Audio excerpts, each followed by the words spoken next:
Hey, ITC, Ed, Catherine. Damn it, got a dragonfly flying around in here.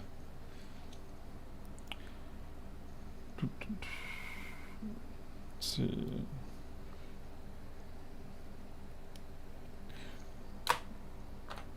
Just trying to reassemble this 12 Pro Max. The task is done. Objective achieved. Now to return it.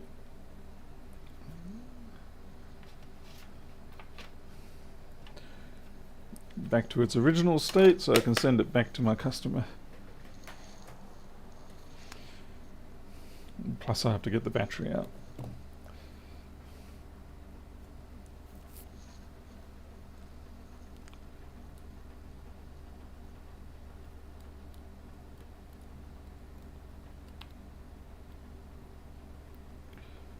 This was a data recovery job that I've been working on the last couple of weeks.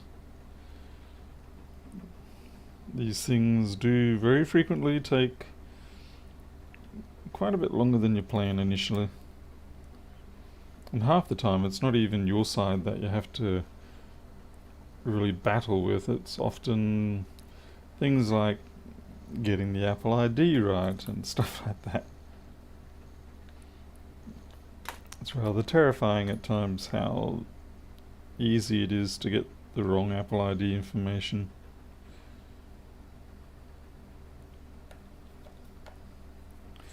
Very easy. A laptop, yeah, Andrew, Gavin, Wade, user.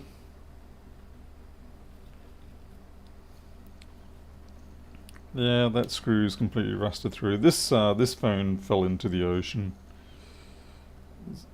I mean, water's bad enough, but then when you get salt water, it obviously is considerably worse.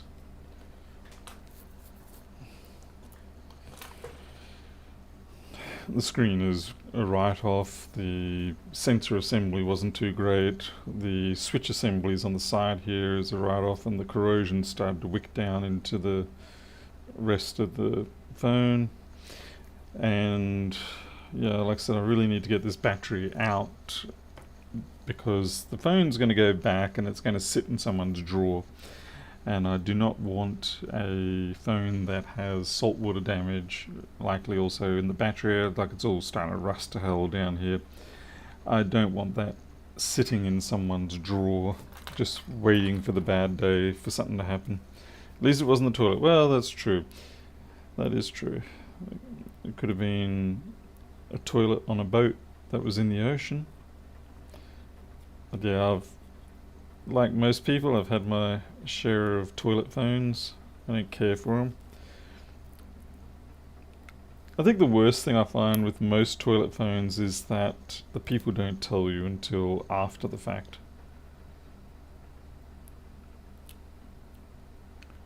So you just assume that all liquid damage phones, unless they've explicitly indicated that it... Yeah, just assume that they're filthy. If you soak a device in salt water, would it be better or worse to wash it in fresh water or just leave it?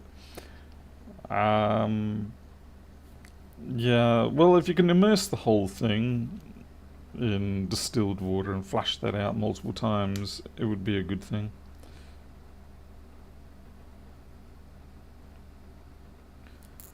This has been particularly difficult. At least it's holding.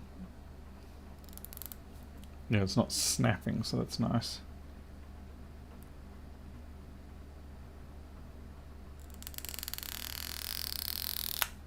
Got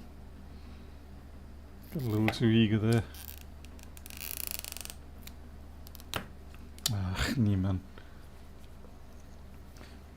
I mean, you'll often find when they do things such as artifact recoveries from the ocean, they need to keep those artifacts immersed in the ocean water or in salty water and stuff like that And very slowly over the process of days, months, years, they lose their mind and yeah, very slowly they will switch it over to fresh water or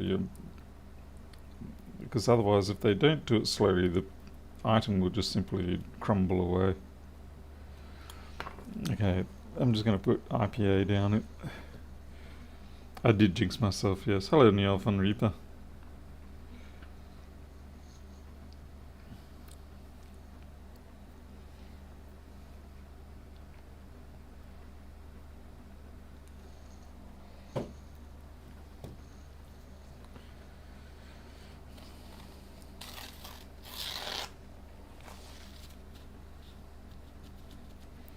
At least I was able to convince them that they should not consider reusing this as a normal daily device. There is just no way you would be irresponsible as a repair person to say, yeah, sure, go ahead, it works. I say, no, it doesn't. Like the Mary Rose, that was it a ship of some sort? I can't remember. It's an English ship? Or was it Spanish galleon or something? I can't remember. I do remember there being a case where, yeah, they took a very long time to get this boat out of the ocean, as it were, normalizing it.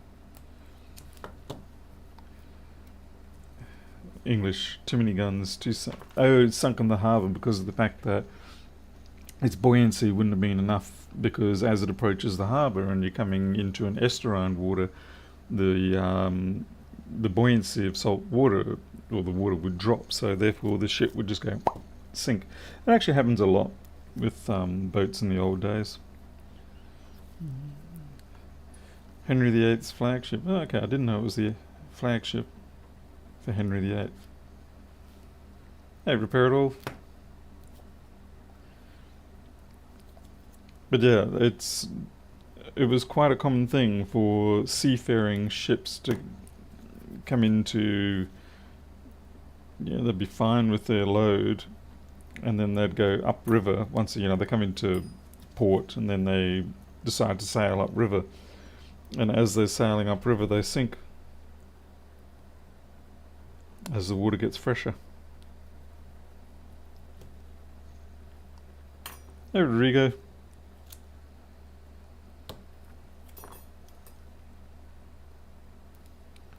Yeah, I've well and truly jinxed myself here, making a right mess of this.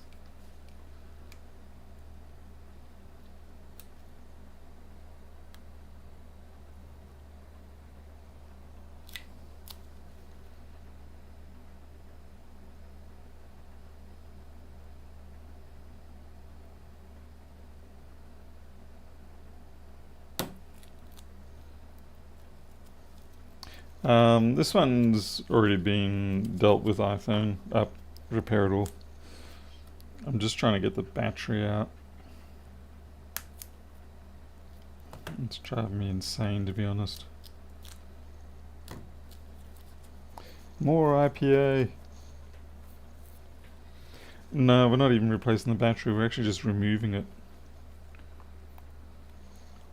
Because I don't want it in there, sitting in the customer's cupboard, posing a risk.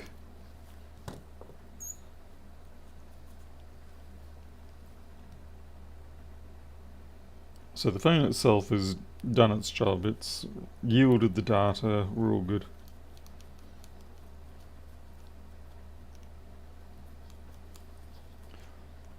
I was lucky with this one, it actually maintained Wi-Fi capability, so I was able to, they had a really nice large iCloud account, and so I was able to just synchronize everything.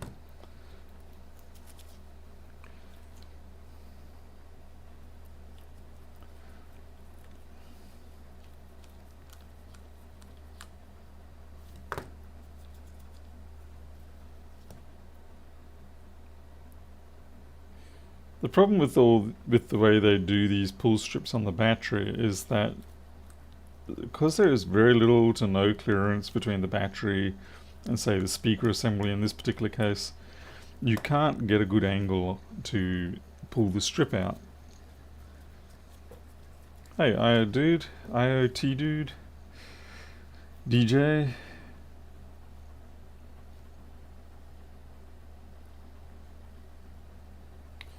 See if I can get a lift on this now.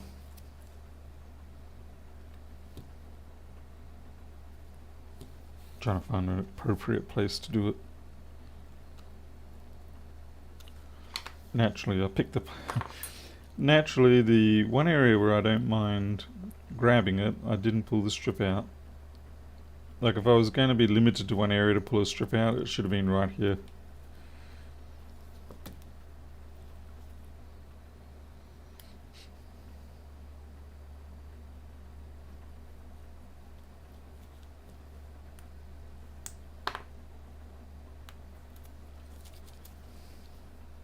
Swear I can smell the electrolyte of that battery.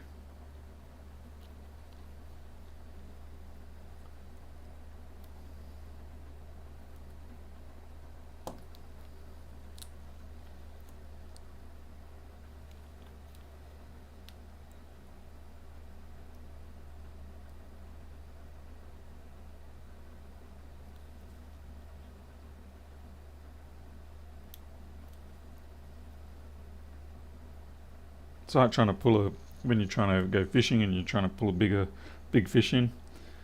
That process of just slowly taking up the slack, using the rod to bring it in closer, take up the slack, rod, take up the slack. It's been a long time since I've been fishing.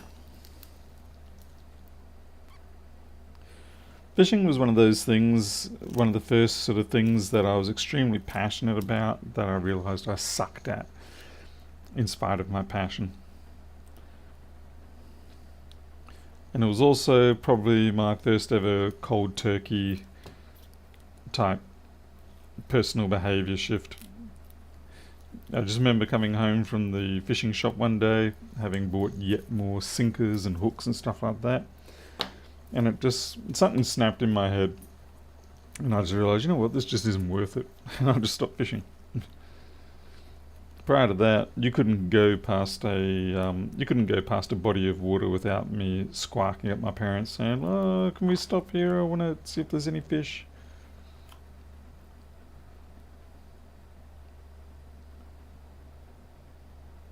Well, people making backups is like this. Oh yeah, right, I get it. Yeah.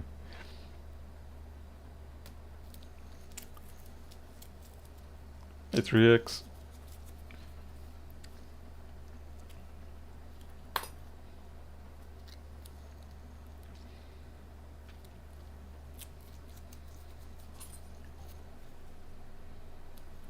We do have a MacBook to repair tonight. I must say, in spite of last night's failure, I did have a success today.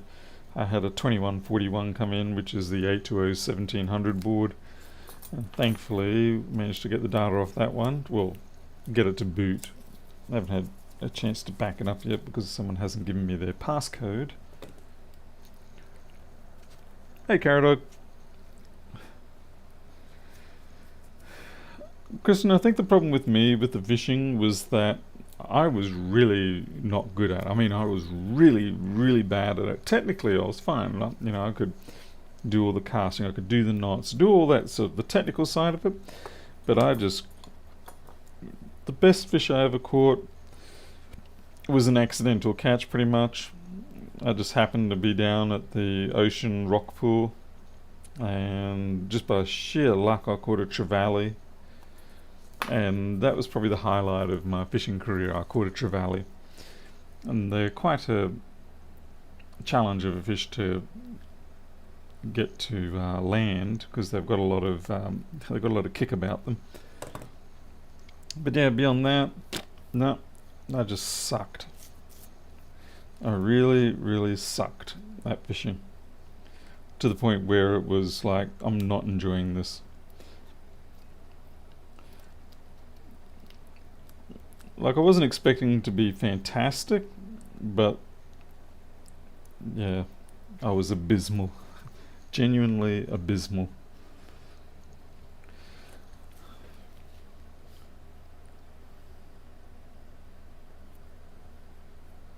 Is this device likely to have been through some extended time in the atmosphere temperatures? Oh yes, definitely.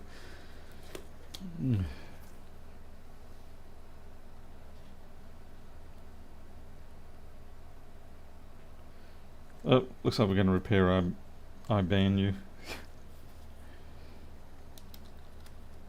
Okay, let's get this back here.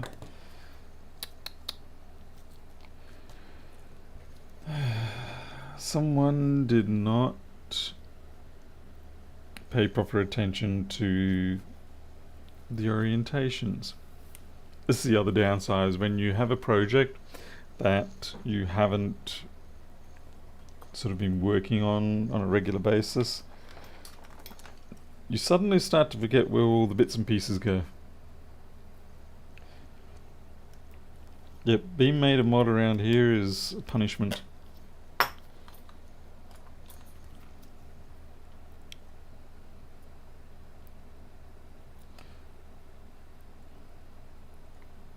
So we'll get this out of the way, and I've got a 1708 I need to just reassemble, and then we can get on with the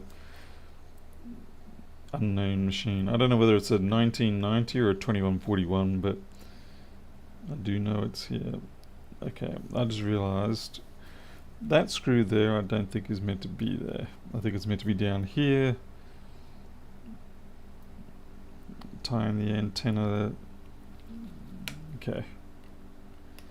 They may match the thread and such, but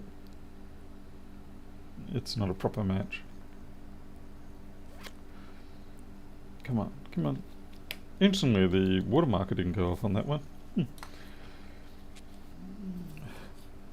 Garfish was the biggest. Garfish are very weird little chaps to catch. I know I was tempted to try and catch them a bit myself because of the fact that, yeah, they'd be so close to the surface and you just see them there. You throw little flecks of food onto the water surface and they'd go for it, and you think, man, this is going to be the easiest thing ever to catch those garfish. And so we'd use a float with a very short drop. I suppose really for garfish you should be doing something like fly fishing, not really a normal float and sinker type fishing. Ach, niemand. Micro? Really? Okay, we'll get to that in a couple of minutes. I've got to get this back together.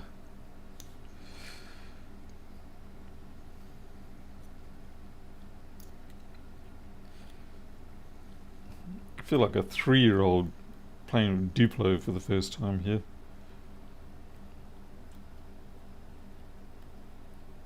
Ah, right, okay.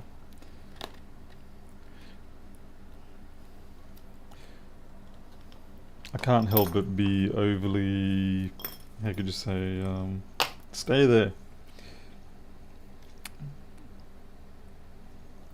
Overly paranoid doing this. Even though there's nothing for me to do on this phone. It's not going to be a working phone, but I still want to put it back together properly.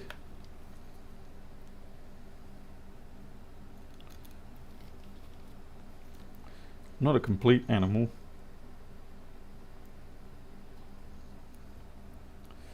See you, Rodrigo. Thanks for dropping in anyway.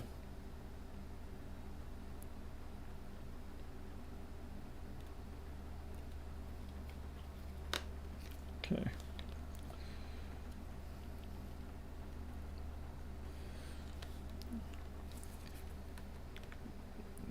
At least the 12s are pretty easy to do the screen replacements on. This is 12 Pro Max, but they're pretty much all the same as far as I know. Yeah, they've only got one connector there, and then you've got the screen sensor assembly, yeah, the face sensor, all that sort of stuff. I think the hardest thing with the 12s is perhaps if you are doing something that's not a screen replacement and you have to get the screen off in one piece without damaging it. That seems to be the trickiest part, but a bit of heat, a bit of patience, I found it wasn't too bad. Okay. And there are no, well, there's no real screws in here because they've been knocked out. Oops, I'll show you why. obviously, as you can imagine, they were corroded to hell. So I had to knock the heads off so that the broad part of the head was no longer present, and then just tap them out, and that way I was able to get the screen off.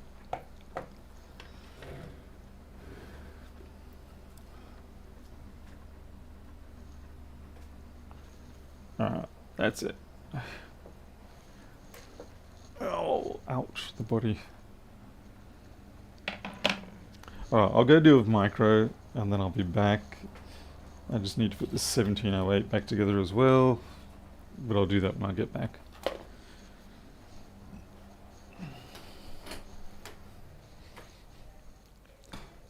Hello, micro. You gonna stay there so I can get your shot for you?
Ma, Illumin. Here. Can I give you a shot? Oh, you got your mouse. You're a good boy. What are you doing? Come here. Micro. Hey. What are you doing? Come here. Come here. Come here. Here's your go away. Stop running off. Hey.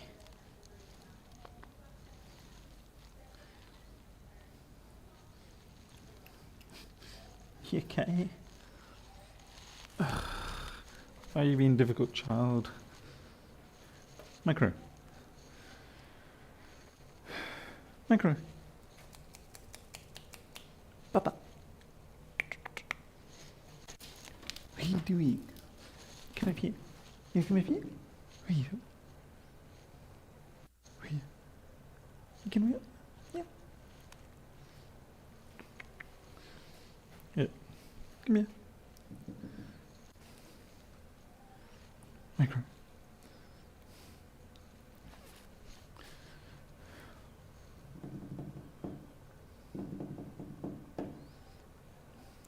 Micro.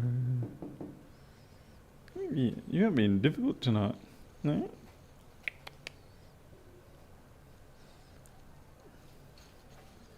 Come on. Here you go. Good boy. It's me here in 2 seconds.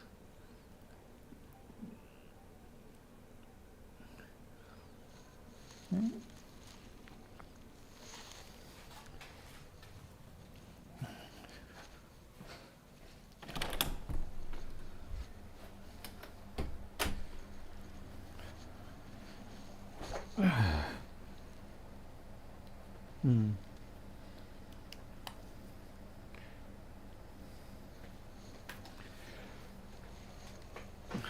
Bit of a concern. I can't be 100% sure that actually worked, that actually injected him. It was in the dark, and yeah, I mean, I've been doing it for enough years that I can mostly do it by feel.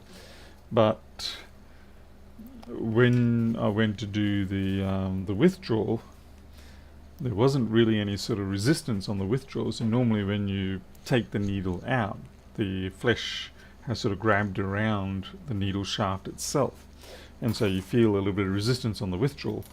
I didn't feel any of that, so it's almost like I didn't even inject him.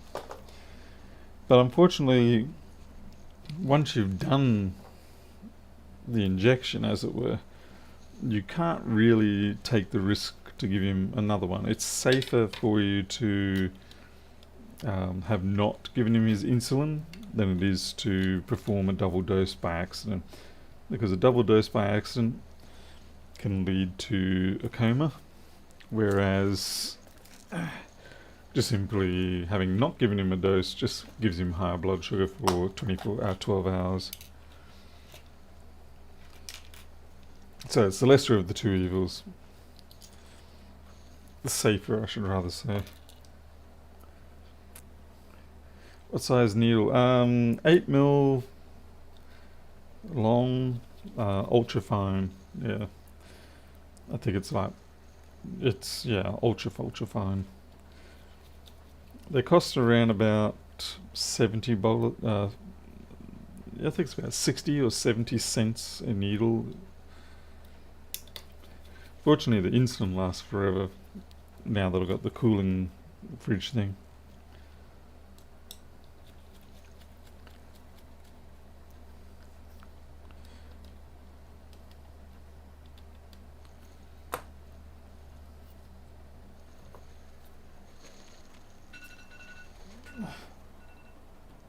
Okay, at least we know we've got that sorted out.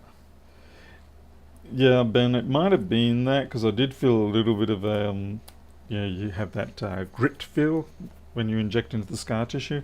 So it might have been that.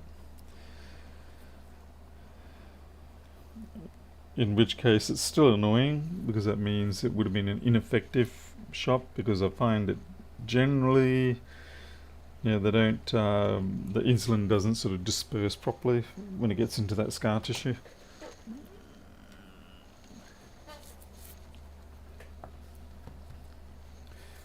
I try to spread the shots around, but there are it's a limited amount of area you can go.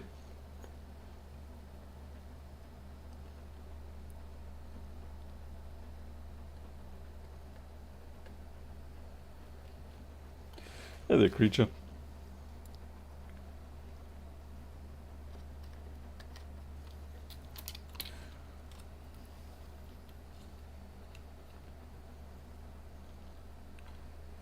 Hey Tom, yeah, believe me, like I said, I have had a win today, but it was earlier and it was off camera, well, off live stream, of course.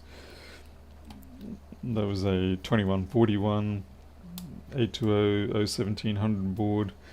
It had a corroded cap on the NAND side, and so because of that, obviously I removed the corroded cap, but then you also got to fix up your VREGs. You can't, well, I shouldn't say you can't, but it is strongly ill-advised, or should I rather say strongly advised, not to leave the reg there if it's the NAND side that's been damaged.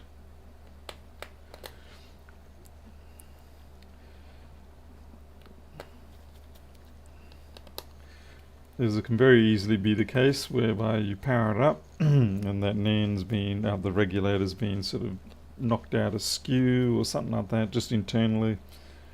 You power it up and those NANDs get something a little more than the 2.5 volts they were expecting, and the data goes bye-bye. And then you cry, and then the customer cries.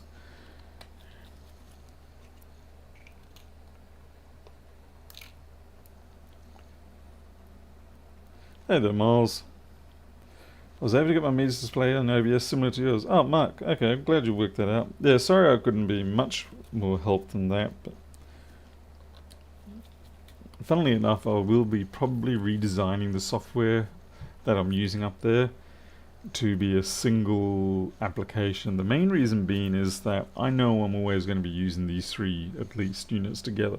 So I may as well write the program so that it just does it all as one big lump, and that way I don't have to worry about trying to make sure that the COM ports don't overlap and things like that. Hey Jim, I was actually wondering the other day where you were. I sort of figured you've got various matters to deal with, but I had noticed that you hadn't been around.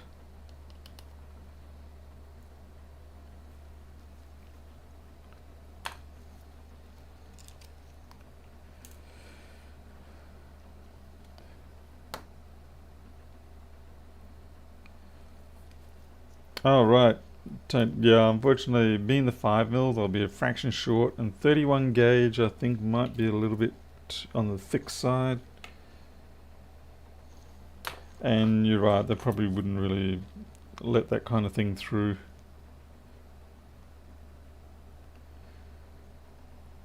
Sounds like they're probably diabetic needles for humans.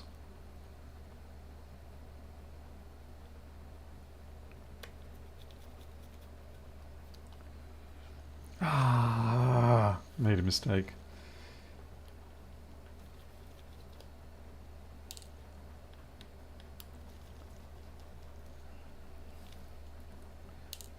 Oh, they are for human, right? Yeah.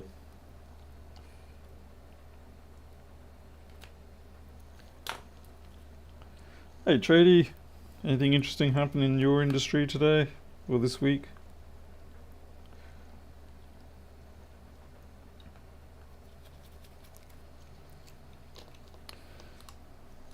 It feels a little sad rebuilding these machines after they're dead. Sort of feel like one of those undertakers or something like that, you know, where they prep the bodies to make them look a little bit nicer. The final respects, as it were.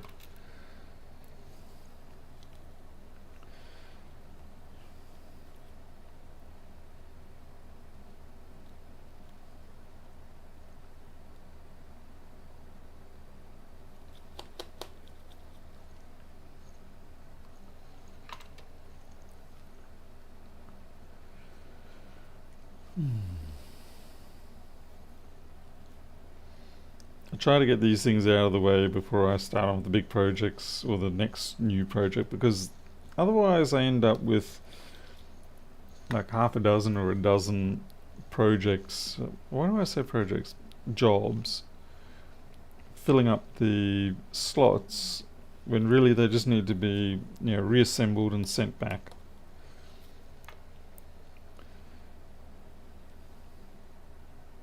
Better to get them out of the workshop, which means they're out of my mind, which means I can focus on other things.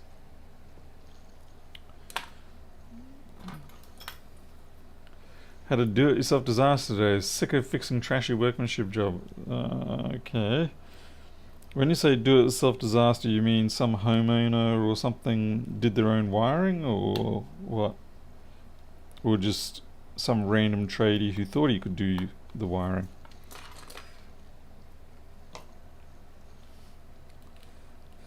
Denny, we are indeed looking at a corpse at the moment. This has a dead CPU.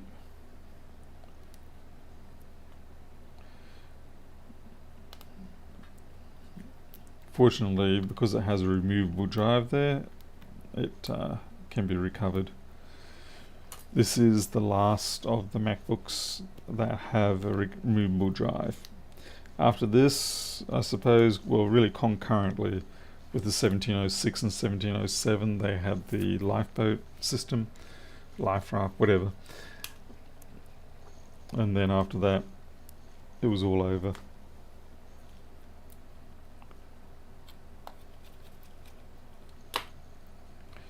Okie doke.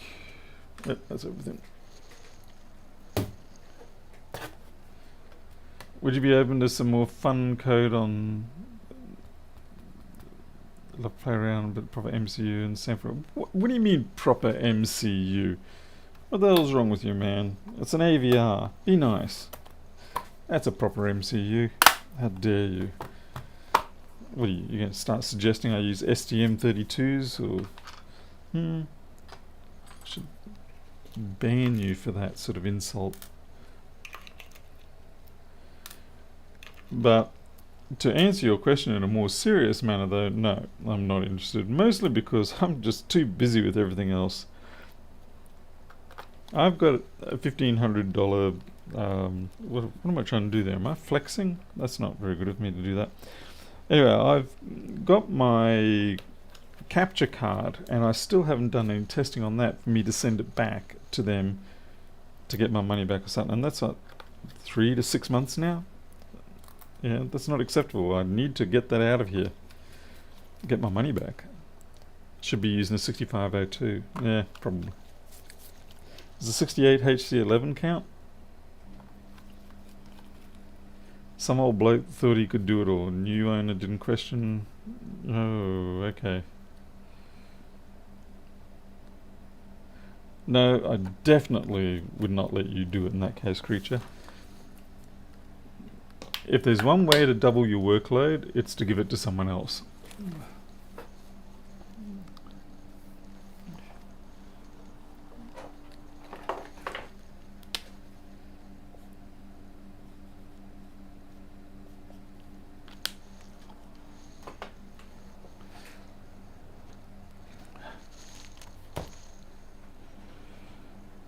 What's next?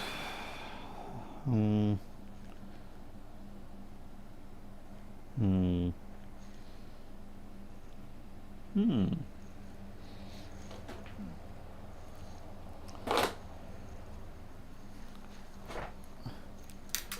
It's true, creature, and you know it.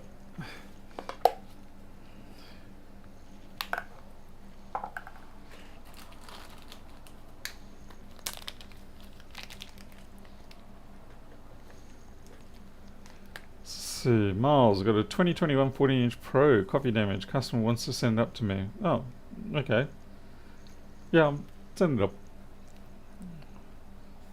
I don't see too many of them yet, but I guess it depends on how bad that coffee damage is. The biggest problem is trying to get them repaired. The Pro models, we don't have a lot of resources on them yet.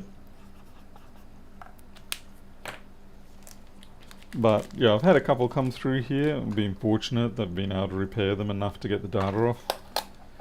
But for the most part, yeah, if there's corrosion on the board and stuff like that, yeah, we'll see how it is.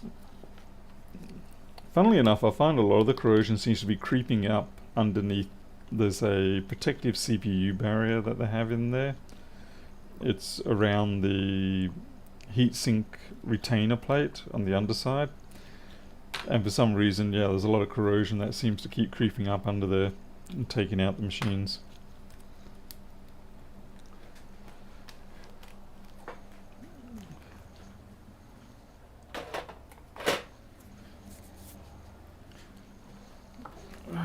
Stick this one back on the stack.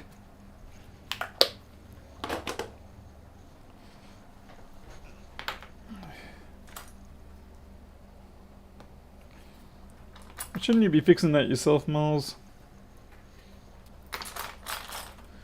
By the way, with the USB-C meter, I've found it's this port here that's giving me all the trouble. And the solder connections are fine, it's just got to be the inside here. So yeah, I may have to respin this whole board and come up with a more robust, or use a more robust connector, or I'll try a different manufacturer. This is one of the reasons why I haven't gone into production of a lot of my devices like that, is because say I had produced 1,000 of them and they're out there, then given how quickly that has failed, I can expect 1,000 returns, you know, and I would lose money hand over fist. So that is why I tend to be very reluctant to put things into production, because there's a lot of things that you don't find until they've been in service for, you know, three to 6 months, and that's within a warranty period, a mandatory warranty period. And so when you find that out, that's bad news. That's when your company goes bust. That's when you liquidate your company, and hopefully you can phoenix it again somewhere else.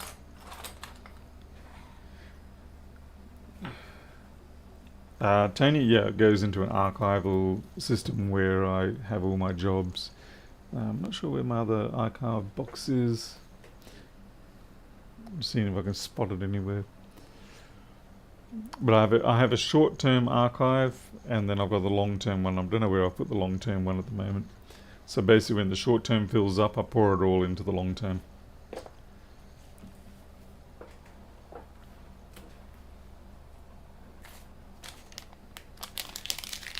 But yeah, so yeah, from a design perspective, that thing is working great.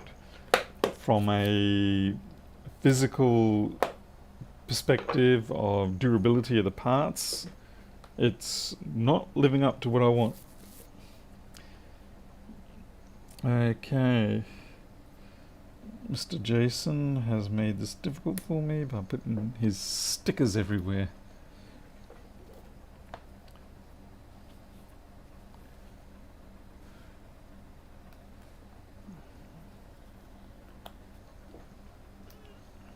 Okay, now I can do this.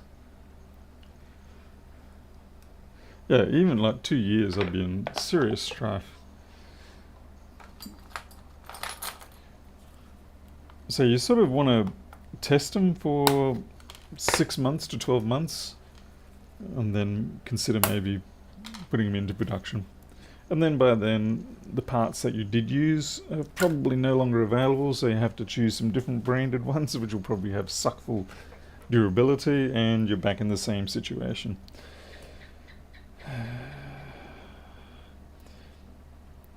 Oh, this is a 2037 board. Okay, do not see these very often. One interesting. Basically, it's a 2141 machine, but it's got a different variant of the board compared to the 1700 board, but everything else is basically the same. So we're going to treat this as a 1700. Now there's no obvious corrosion there, so there may be corrosion over here. There's a little bit of dust, so it's possible that that's where the fault lies. I'm not even going to power it up. I'm just going to go by the assumption that it's a signature fault for this series. I don't think I've very often, if ever, had the situation where I've had one of these 2141s come in that haven't been because of the NAND issues. We'll see. What's the score of fixed MacBooks? Let's see, we've got about 6 dead, 1 alive. That's it.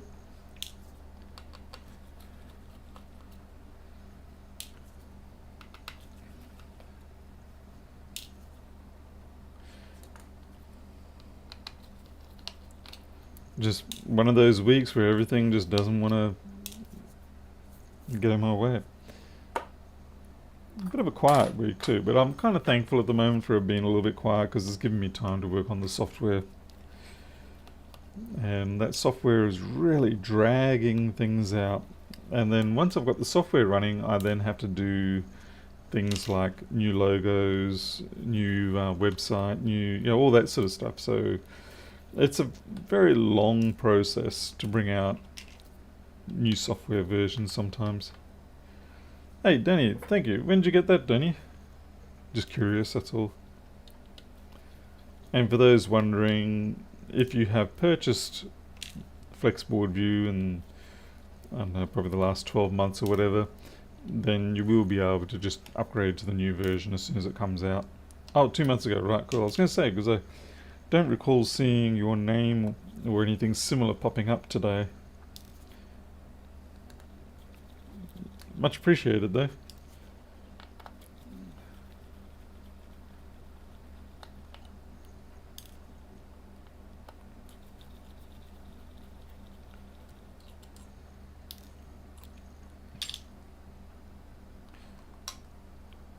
But yeah, things are going to be a little bit different with the new version. The licensing system's changing. The way that the software is sent out is changing. The Windows and the Mac OS versions will be, they'll be signed packages now.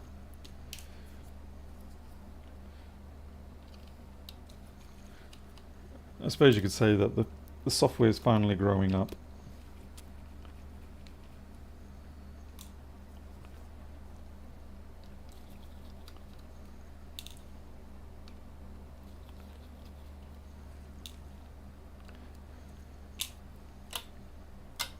And it's been quite an interesting challenge to actually make it so that I can automate the whole process on the under Linux, because you're dealing with a Mac OS package, you're dealing with Windows package, and of course you're dealing with the Linux package versions.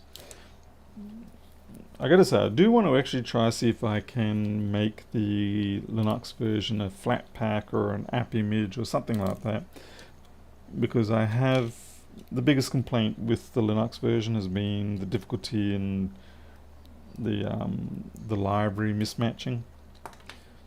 So if I app-pack or Flatpak or whatever the heck, that should solve it.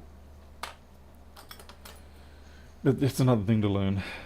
Yeah, Tradie going full pro. Soon I'll have to do late night. What do you call it? What do you call the late night advertisement TV stuff? But wait, there's more. Buy one license now. We'll give you one for only an extra cost of a license. Don't hesitate.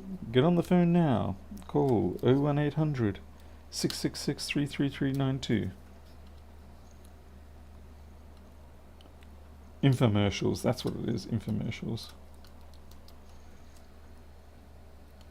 Okay, this has actually been popped off before, I think. Maybe not. Yeah, I think it has. You can usually tell by these pull tabs. If they've got a crease in them, it usually means they've been taken off before. To eliminate dependency hell, yes, that's correct, Tony. Funnily enough, Linux didn't overly suffer that previously, but now with all the different media packages, yeah, just with all the different things that Linux has got software on it for, yeah, it's become dependency hell again.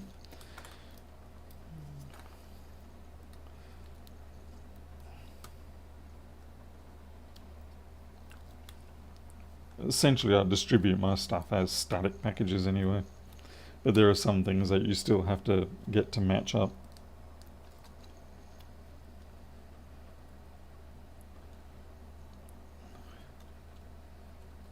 Hey, it's Graham. How's it going, Graham, with your new logo? I do quite like the new Seagate logo.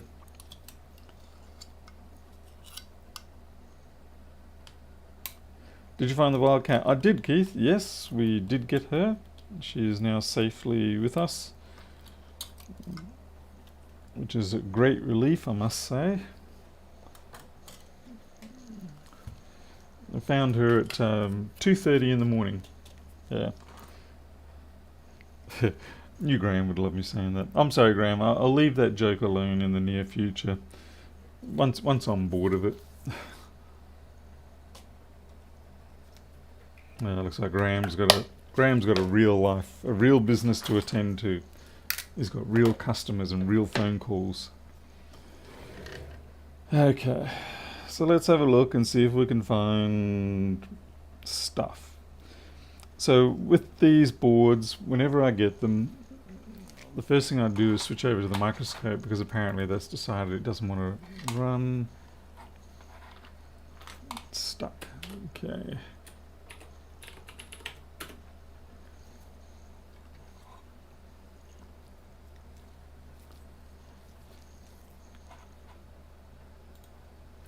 Alright, so first thing you do with these ones is you measure the rails around the SSD VREG. So this is PP bus. Not sure where that's going to go, but that's running a little low actually, 178. It's a bit on the low side. Okay, 600, this is the NAND side. 600 is a good value.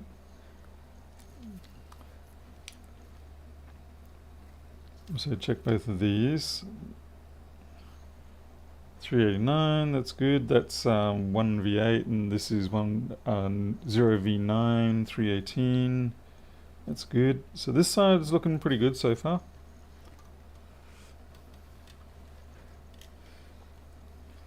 Yeah, Graham, look, someone likes your Seagate logo. He's gonna lose his crap one day. He's gonna really go all hateful on me and make me a mod or something. Something I'll regret. Hey, Robert Schumacher. Okay, let's try this side. 600, that's good. 400, good. That should still be like PV bus is actually a problem here. It's the one sitting at about 160, which is a little low, but it's not low to the point where you'd be able to spot it.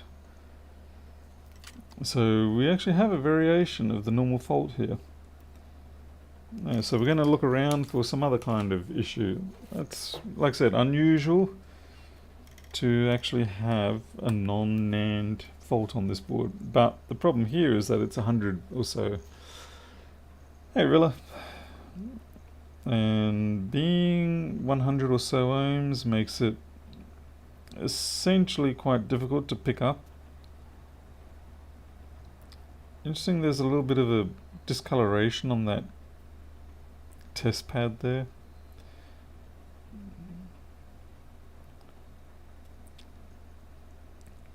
There's a little bit of a tide mark there.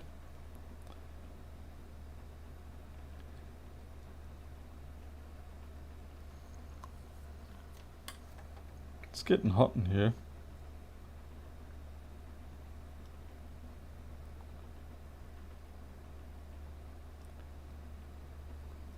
So yeah, I don't exactly know what I'm looking for at this point, because remember, I haven't actually fired it up. Okay, there is one little thing here I don't like, and I don't know if you can see it. I'll mark it.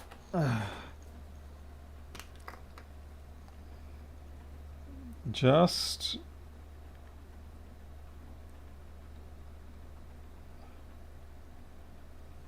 inside those pink dot areas, there is a little blemish on the PMIC.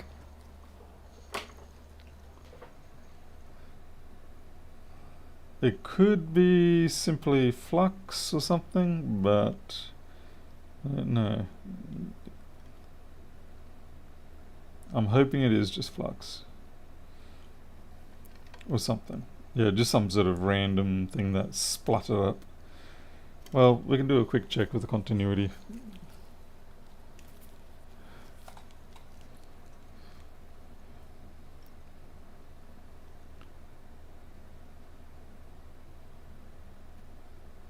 You just basically go around and test all of the output rails.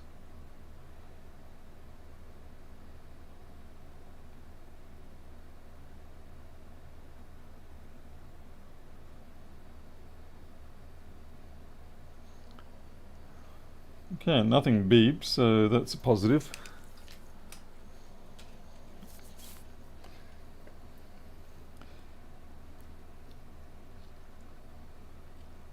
Make sure the CPU VREGs haven't been contaminated. There's a little bit of scum around that R15 inductor, but I don't think it's...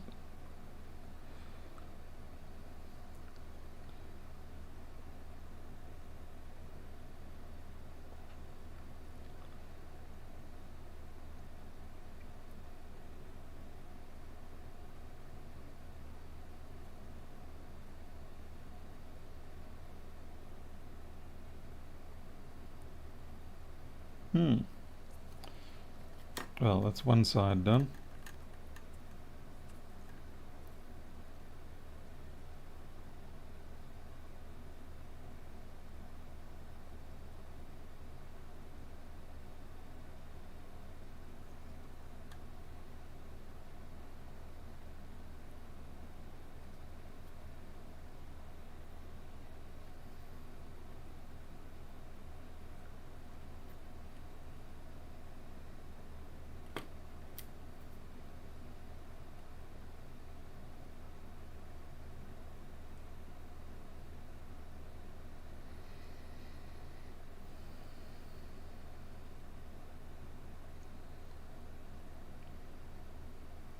Because I have not been given a report on what is actually wrong with this machine, I'm sort of in the dark, to be honest.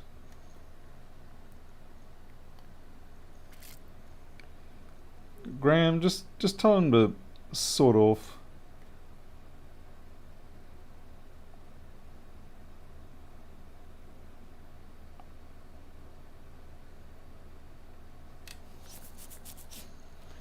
Graham, when are you getting yourself an optical microscope? Come on, you're getting to the point now where you need one. Just get Caradog to buy it for you. Consider it like a work improvement thing or whatever. I think that is probably just picked up from my bench. That's unusual. Thought I'd wash my bench down. Yeah, alright, I gotta admit, don't know what I'm looking at right now.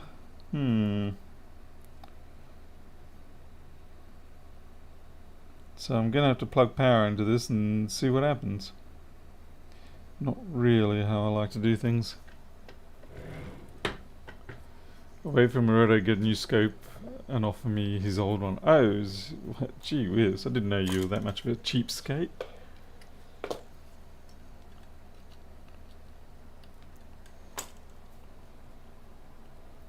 What is it going to be like?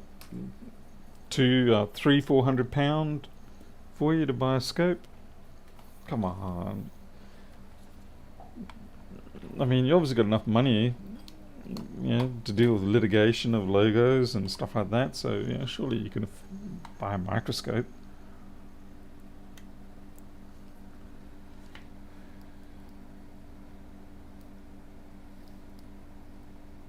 Yeah, this is effed up.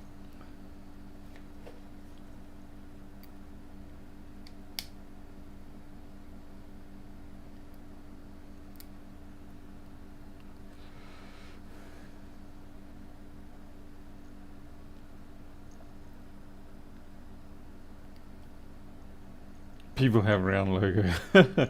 Mine's not round, mine's spiky. Mine is... you think yours is bad? Mine gets equated to the don't mention the war logo. How do you think that makes me feel?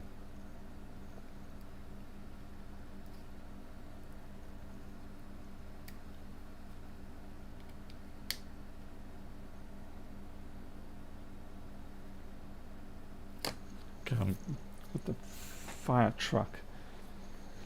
Hey Pedro, good timing as usual.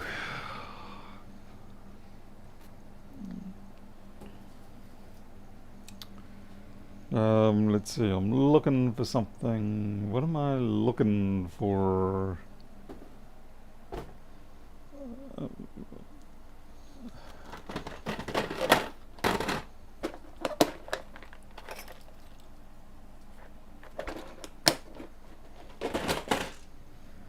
I think Graham is actually genuinely starting to get irritated. In which case I'll be sensible and mature and leave it alone.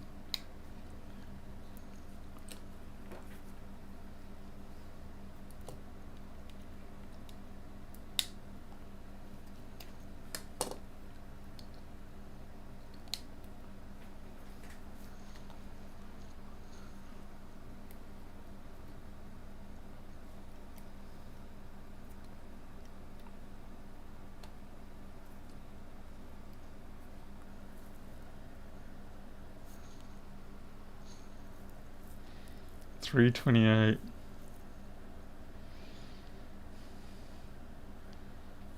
It's not going anywhere, so something on the board is getting hot somewhere. So I'm going to let that stew, and I'm going to bring out the gym cam, which hopefully I did charge.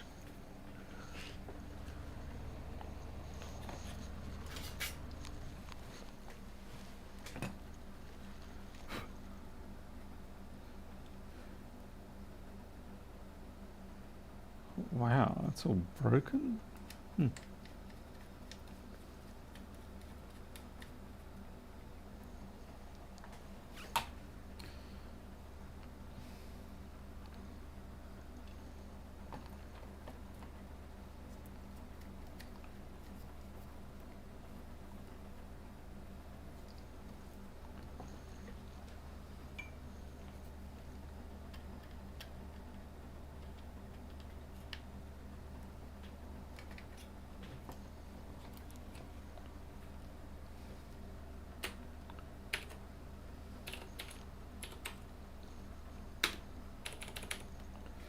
Come on, power up.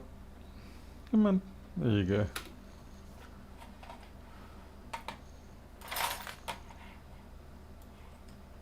So how old are you now, Graham? What are you like, 29, 33?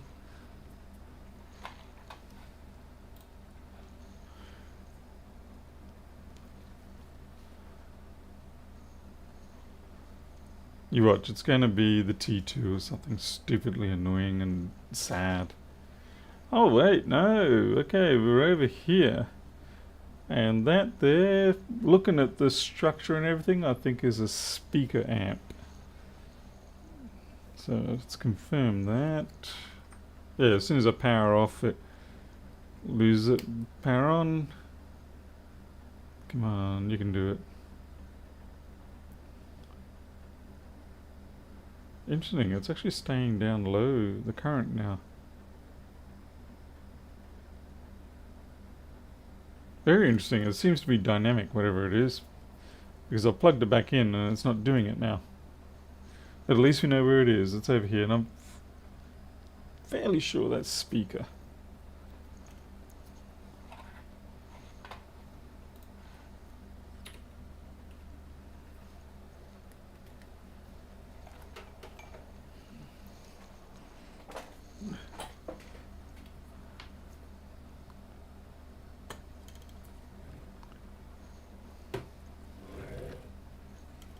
See if we can just find something visual there to help us.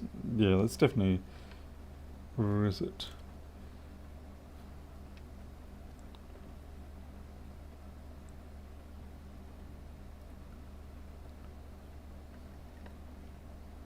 Oh, there's speaker.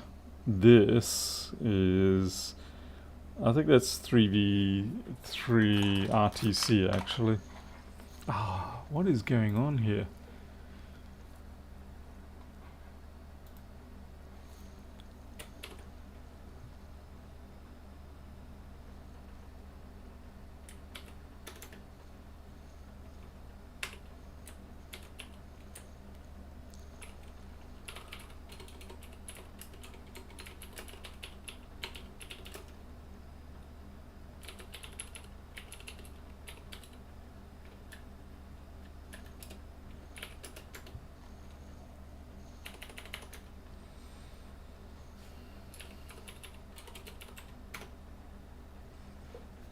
Okay.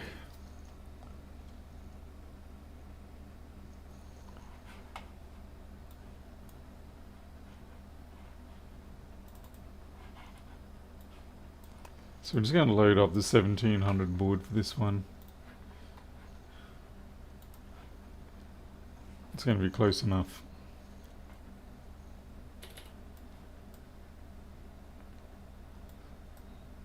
Okay, and it's this chip here, 6960. Yeah, it is 3v3. Now, for that to be getting hot, that means there's going to be probably a short. Interesting.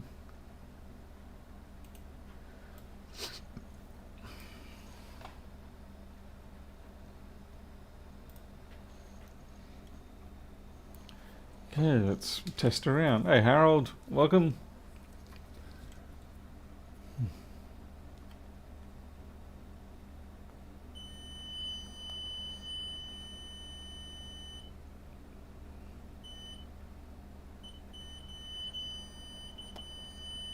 Yeah, that seems kind of shorty, doesn't it?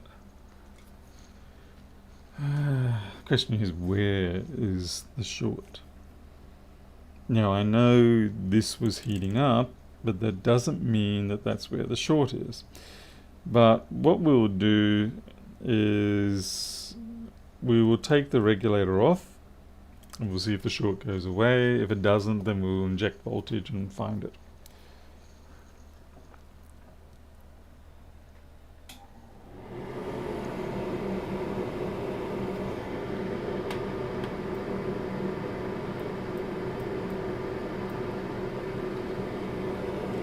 I could take the 0 ohms off, yeah. I mean, it really ends up being much the same in many ways. You've still got to get in there, and they're actually harder to take off. And these damn caps love to pop.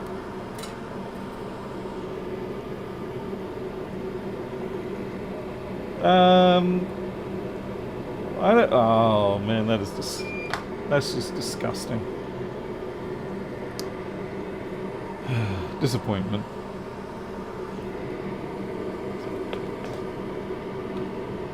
I mean, I've had caps failing up to 70 ohms.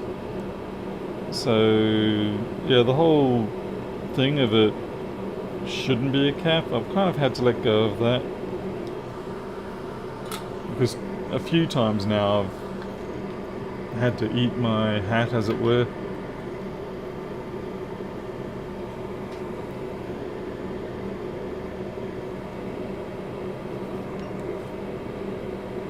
Yeah, I think the biggest one I've ever had is about a 72 ohms on a cap. That was not an easy one to find. Sorry, just moving this up so I can get better suction.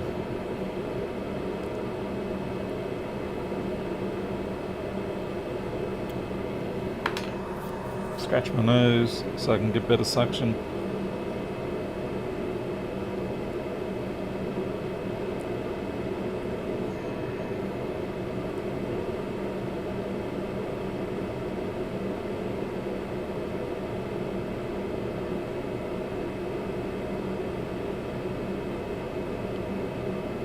See, I could have had that reg off by now, easy.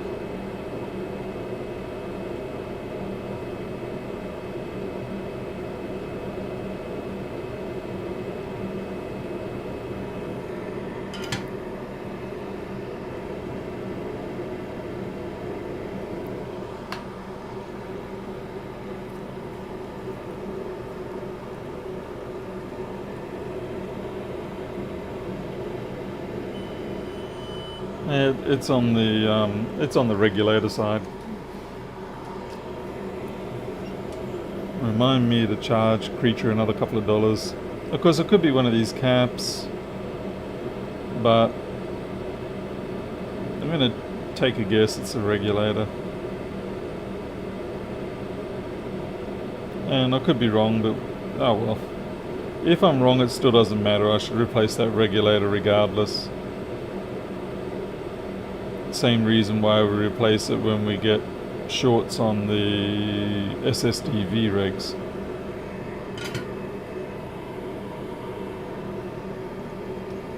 Put it on your tab, that I most certainly will.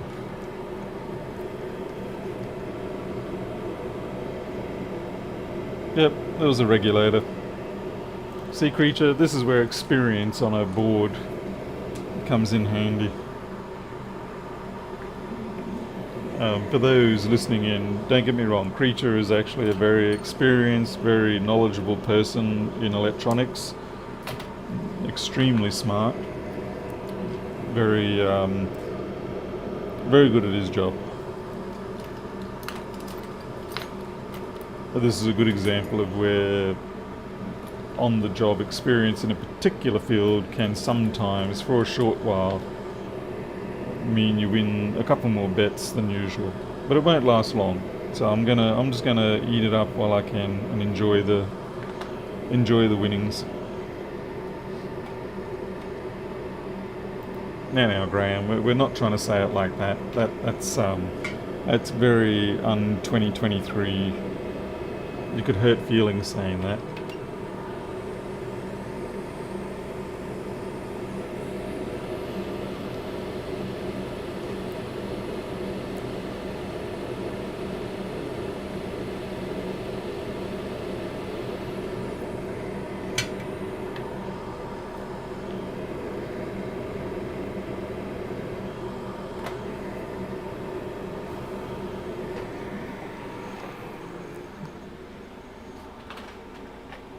Interestingly, these are also TPS 62180 chips. So these are the same regulators that they use for the SSD.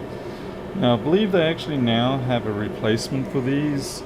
There is a slightly higher spec version that will take a higher input voltage. And I think what's happened is they've been getting a lot of them in designs that are just maybe a little bit too close to their upper limit, and so yeah, they've got a new variation that I think it takes another 5 or 6 volts over the top of what this one does.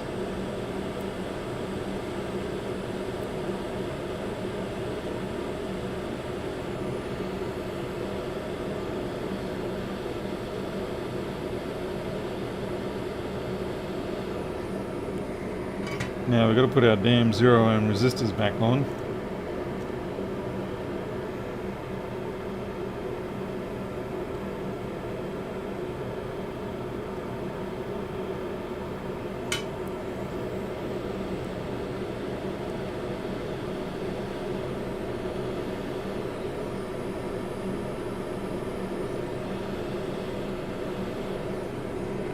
That's some really good cold joints there. I should send that to myself and try and forget that I sent it to myself, and then I can curse at myself for sending such crappy joints to myself. Okay, there's way too much solder on them, but they will suffice. Did you try the updated chip? I haven't yet, because I haven't got a board that I'm willing to sacrifice to one of them, but I do need to. And then if it works out alright, I mean, according to the data sheet, it is meant to be a drop-in replacement, but yeah, what they say is a drop-in replacement and what actually works out to be a drop-in replacement, not always the same thing, I've found. I'm sure Creature can tell you plenty of stories about that. Not with me, but yeah, just in general. Are you kidding me? I shorted that? Or was that ground I had my fingers on? Okay, well anyway, that's much better. That's 1K up there. Oh yeah, these two are ground, that's not ground. And okay, that's good.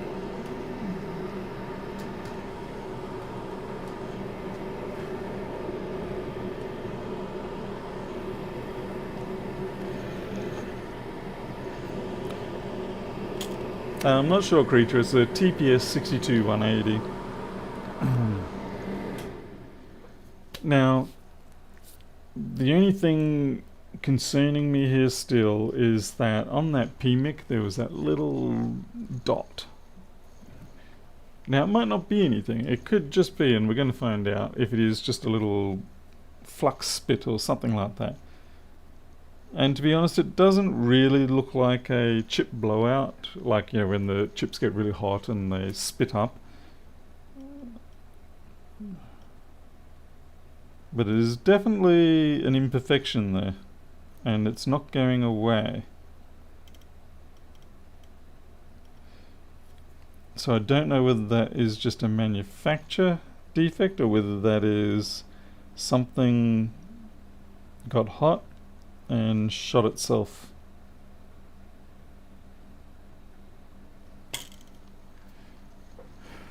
Drill a little. I'm not going to do that. These things are basically silicon dies with a nice little bit of black paint on them. I'm not going to drill it.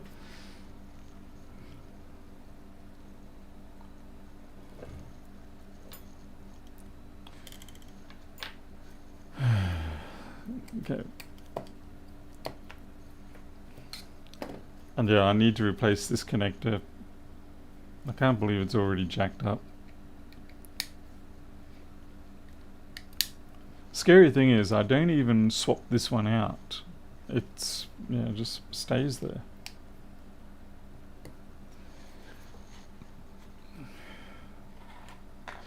Unfortunately, you can't really just replace these. Not too easy.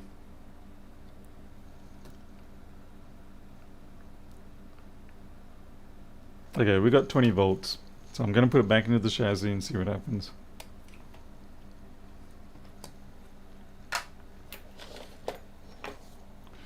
And hopefully we do not get a repeat of last night where it all comes up, I celebrate, and then it all comes down, including my happiness. But, to be fair, I was rewarded last night by the fact that we managed to find the other kitty cat. So I'm willing to accept the penalty of last night's failure if it was for the winning of finding the kitty cat.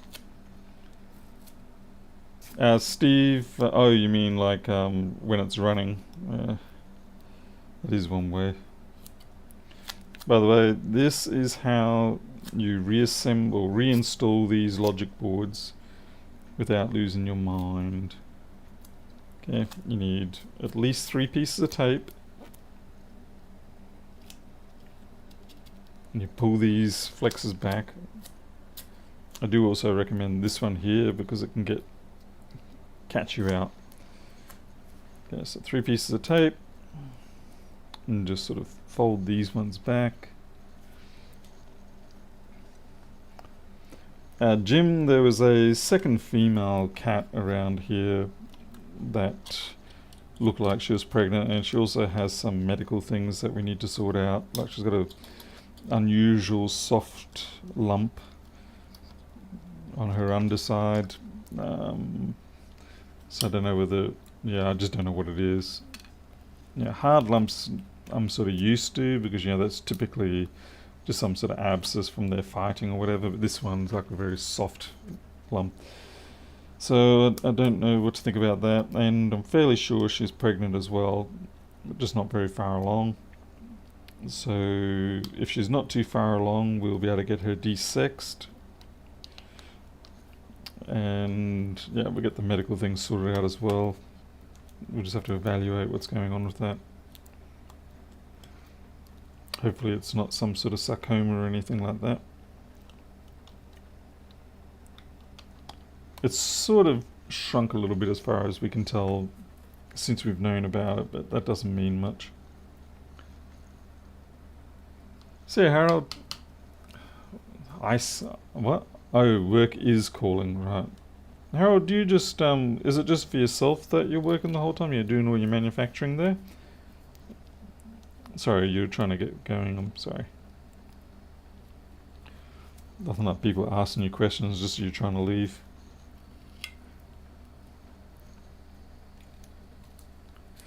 Anyway, you can see by using the tape, it makes it a lot easier to reinstall these boards. If you don't use the tape, you'll be going back and forth on a merry-go-round trying to lift up the board here to get the flexes out, and then you find these ones slip back in.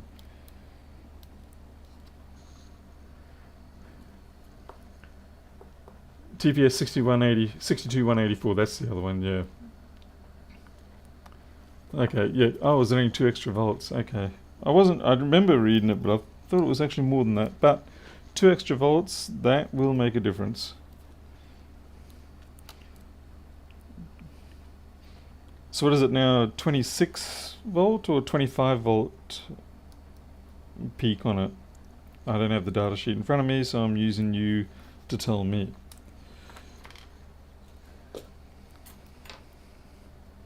What do you think of Apple? You know what, Crocodile? Initially, I was really happy to see that Apple was going back to that. But in retrospect, I am kind of not happy to see them go back to all these extra ports. I think that we may find that the current Pro MacBooks, they will have their MagSafe and all the other ports, and I suspect they'll probably drop them in the next one because it is an ugly, ugly setup now. Really ugly.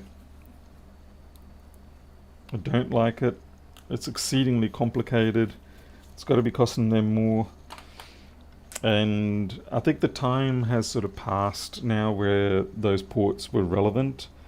There's been enough of a shift to USB-C for almost everything that we don't need those extra ports anymore. Hey Gustavo, hey Christy. Yeah, the iPhone C on the iPhone USB-C thing, I can sort of understand it. A bit of it's sort of them dragging their feet. A little bit of it is also the fact that an upgraded version of the Lightning port would have been nicer. It's certainly a more robust solution, I think, than USB-C. USB-C I'm not a fan of for the contact wear and the damage risk. But looks like they're having they've been strong-armed into it by the European Council, so such is. If USB-C had been physically similar to Lightning, I would have been a very happy person. But this whole tongue-in connector business is just a disaster. Mechanically it is.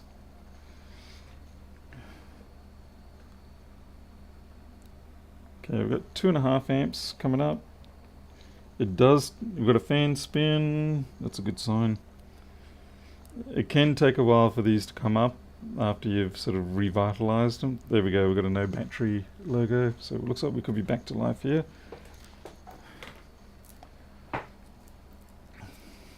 So I read an article that says Apple makes billions from Lightning cable sales. They would on the licensing, yes.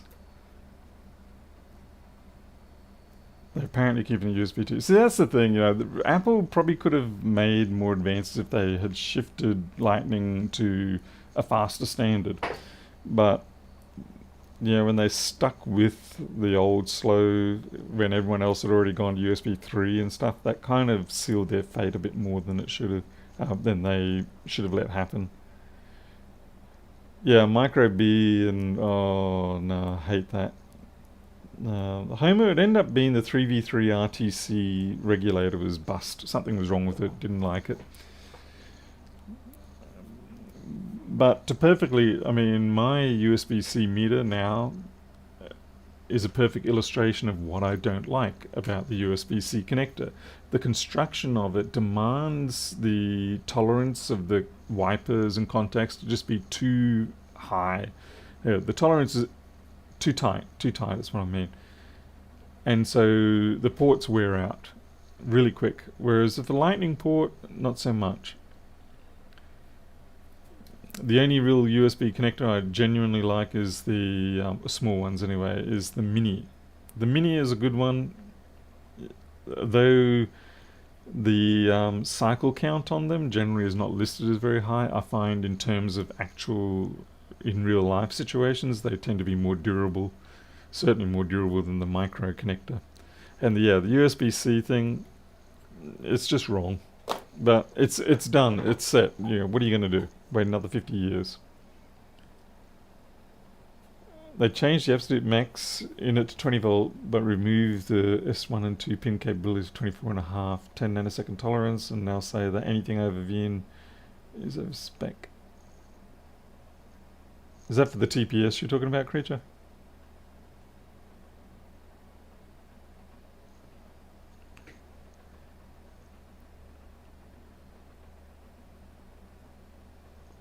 Right, yeah, okay, cool. Well, it'd be interesting to see if I can do a swap with the 84 version and because I think that's where a lot of the failures are happening on these machines, is that it we get 20 volts coming in from the USB-C and it just can push it occasionally. Certainly I'm seeing them fail more than I would anticipate it to do so.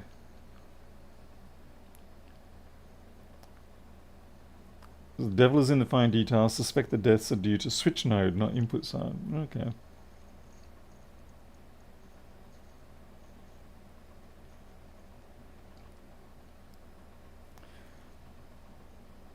We're adding some mechanical protection to hold the USB.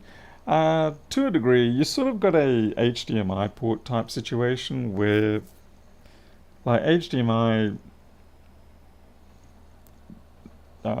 technically is fine, but the number of ports that you see that have just been bent out of alignment or out of tolerance and all that because of the weight of the cables, there's no mechanical assistance to hold those cables in, and so everything's taken by the tongue or the the contacts and things like that. So it's a bad design from that perspective, and I feel USB-C is somewhat the same, a little bit better than HDMI, mostly because the cable's thinner and you do have the metal shell around, so they've got a bit better there.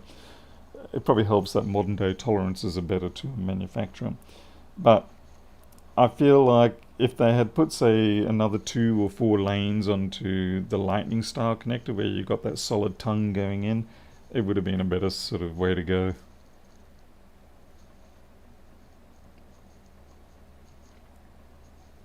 I don't know. I'll look around to see if I can find more of these USB-C ports. Maybe I can find some that have better durability. Maybe I can get some that are, I don't know, maybe these were just nickel plated rather than gold plated inside. I'm really not sure. All I know is that they're not working properly. Okay, I've got a problem here. I'm reading 900 milliamp. Is that going up? Please tell me that's going up.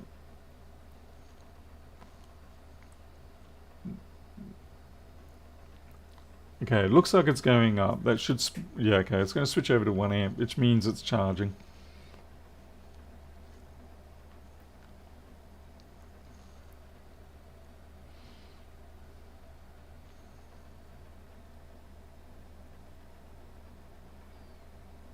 Why didn't they make every single... I guess because when HDMI came out, when was that? That would have been like the early 90s or something. It was probably a little bit too much of a demand to try and make something like the HDMI Mini robust enough.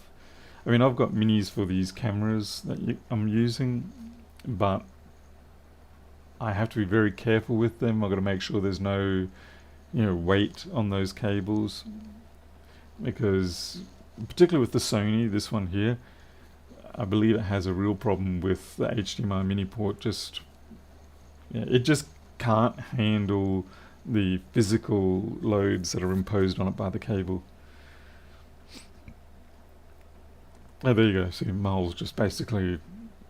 Oh, right. Yeah, sorry. Yes, it's a micro HDMI. The mini one is different. Yeah, the mini is... I've got actually a mini one here. Yeah, that was my bad. You're right. Yeah, the micro one is a freaking disaster. Okay, so this is HDMI standard, and this is the mini. I mean, it's still a bit of a push, but it's obviously not going to suffer as much as the micro one. I don't have a spare micro HDMI cable here. But yeah, I'm terrified with those micro HDMI ports on the cameras that I've got.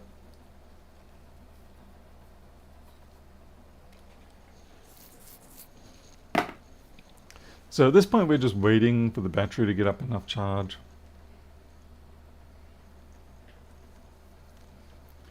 You have mini and a micro USB with you.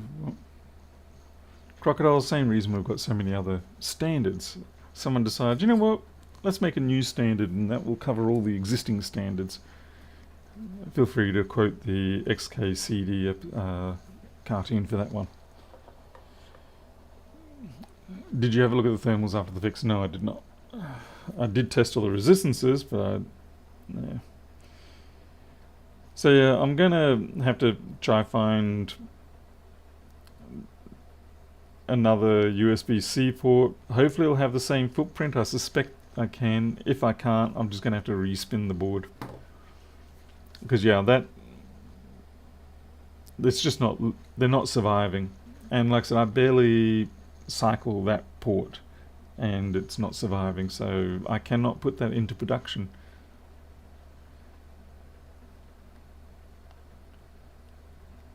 Have you ever looked at how many barrel jack? Oh yeah, there's no shortage of them. And if it's not just the external diameter, it's the internal diameter, and then the pin lengths, and the whole 2.1 versus 2.5 in a pin diameter. It's like, how the hell did that happen?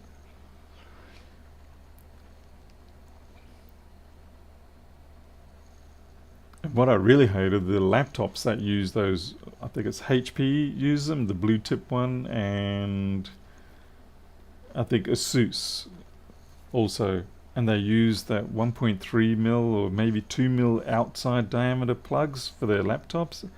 So that's insane.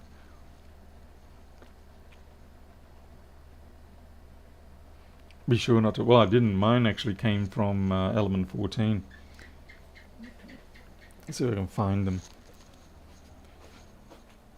Yeah, I do not generally buy parts like that from Element 14. Sorry, not Element 14. AliExpress. It's a pretty good way of getting some dodgy results. It's also why I will not probably put this into production through China, because I know that they'll substitute a lot of things that I don't want substituted. Even if you say no substitutes, they'll go, well, we couldn't get the parts you wanted and we figured you wanted it produced, so we got you these ones. And at that point you rip your hair out because you've just spent 3 months and $5,000 on a whole bunch of things that you cannot in good faith sell.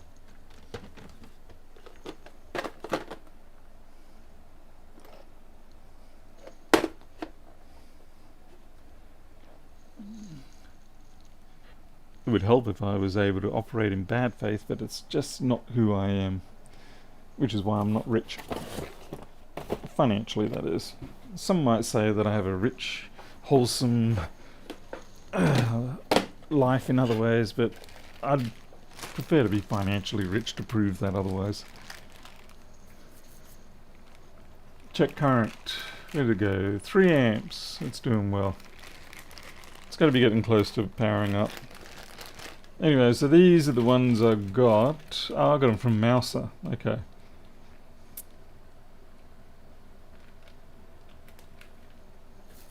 Well, you know, creature, that is quite possible, but yeah. I might go back to the 5-pin or 6-pin versions rather than the 12-pin versions I got here. I don't know if that's going to make any difference, because the reason why I actually went for these ones is because I thought that they would give me bidirectional capability, but it turns out they didn't. And I don't know why exactly, because it's got the CC lines on both sides, but for some reason when I flip it, they don't come through.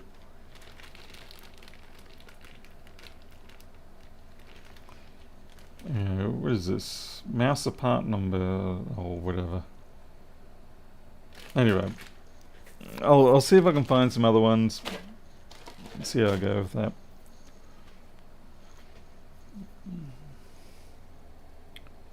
We've got to be getting close. Yes, heading up to 4 amps now. It's got to be at around about 3 or 4% charged.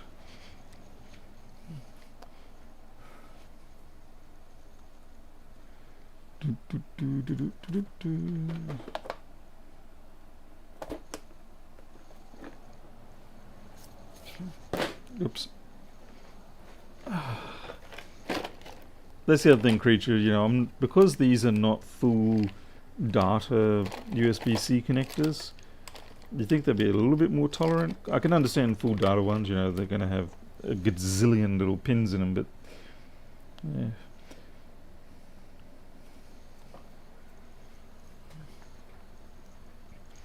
So see what the SparkFun one is using. I kind of don't want to move this. Let's see if we can actually induce it to power up. Here we go. Or is it just going to give me the... There we go, Apple logo.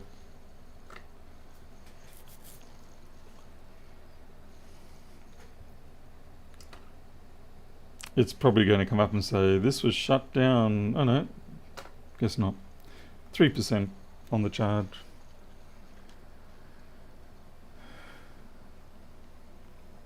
Superhouse just got his oven going. Was he the guy that he got the reflow oven fairly cheap or something, and he spent an afternoon just fixing it back up? It's got the conveyor rail on it going into a red hood or something.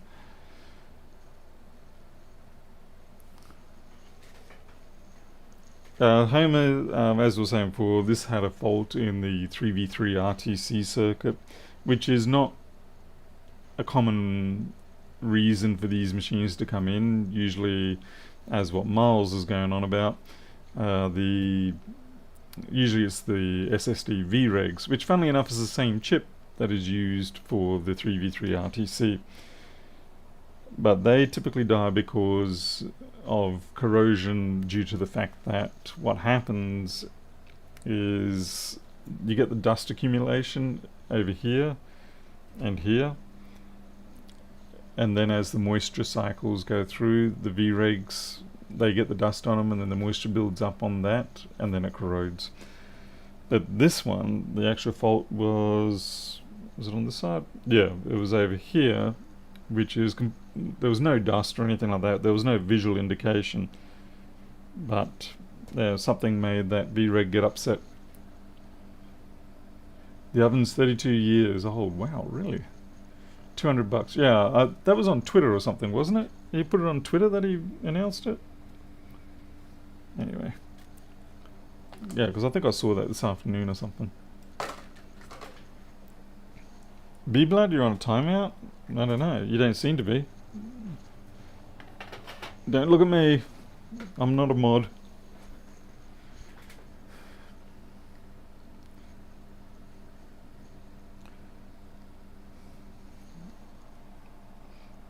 What's the time? It's almost midnight, so I think we're going to wrap this up. Alright, this is working. I'm going to let it charge. And this is an unofficial Mac Jason one, so he'll be happy to know that at least one of his machines has been repaired. The other 3 have all been dead. So we're doing a nice 4.3 amp there. That's a pretty juicy current.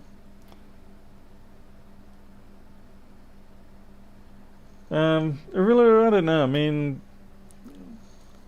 let me have a look at the specs for it. I reckon the cycle count's probably about right. They usually only rate them for 50 cycles. When you go and have a look at the spec of most connectors, it's terrifying actually how low they rate them for.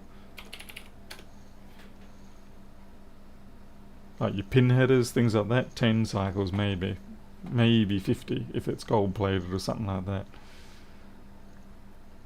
Let's see, account, log in.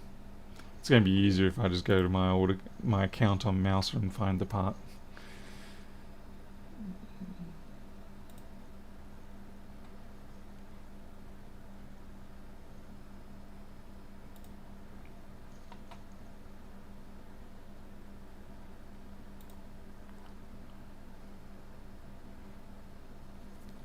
Doesn't help that this is a new product from the manufacturer.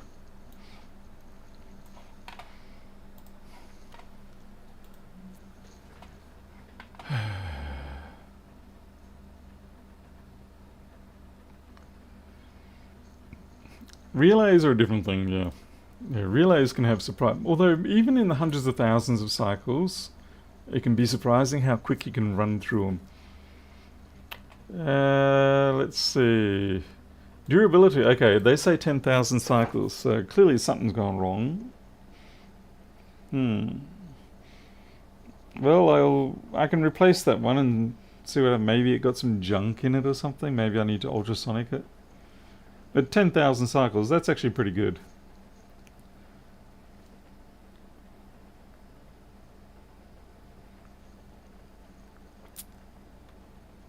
Well, I didn't do any of the timing out, so leave me out of it. You guys sort it out between yourselves.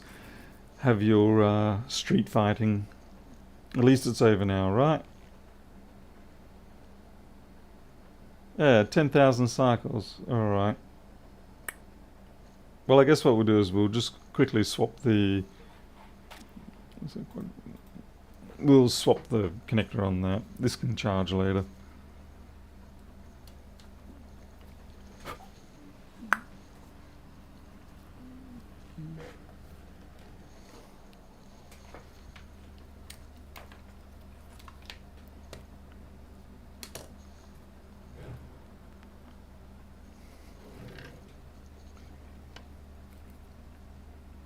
Oh look, it's got a roach leg on it. Fantastic.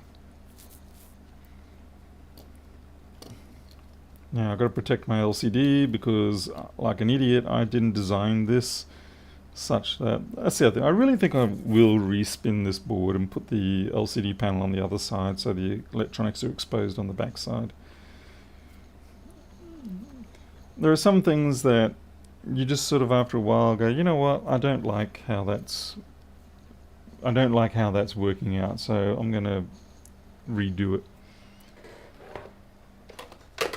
I need my shields. No, Kristen, it's probably just me. Creature's right, it's probably just me.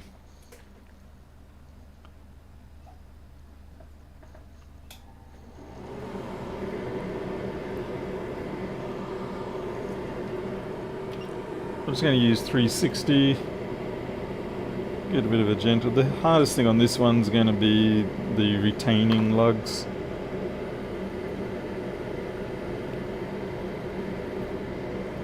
Oh, kind of helps if you turn it on. Right, now we're getting somewhere.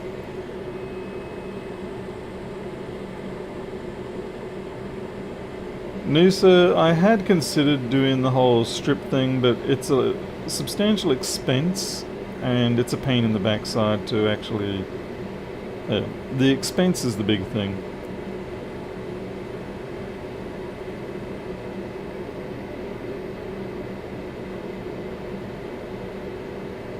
I'm not saying I'm a cheap asshole, but I sort of am. Ah, grab it from the other direction. There we go.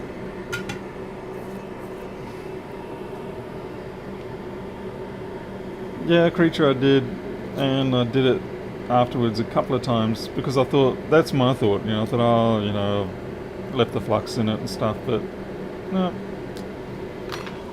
Anyway, we'll give it another go. Maybe something did get in there, just that was inside the connector at some point and it contaminated the contacts. Who knows? Yeah, male female things are cheap until if you're using just standard 0.1 pitch and like 4 or 5 millimeter high or whatever the standard is. As soon as you start going to exotic sort of low profile stuff, it becomes expensive. Like you go from 50 cents maybe for low quantities for the 0.1 pitch standard heights, and then all of a sudden you're looking at like $1 or $2, and then you're going to have the natural oh, for God's sake, come on, absorb.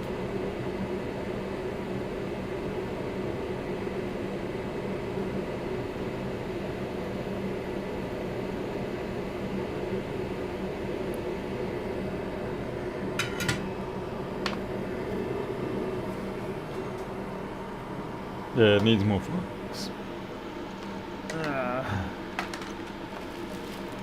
I mean, that flux, not the flux. That wick should already be impregnated with flux, but it's probably getting a bit old now.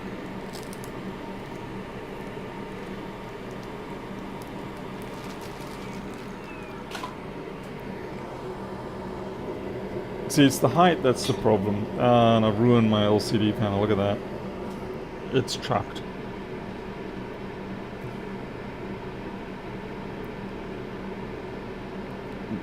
If I had to do it low profile, in as low as this, I would get those sockets that actually inlay into the board, so you actually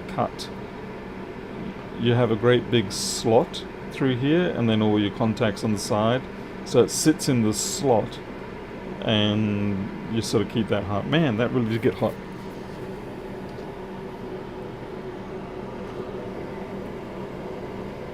Oh well, it looks pretty hot, but pretty.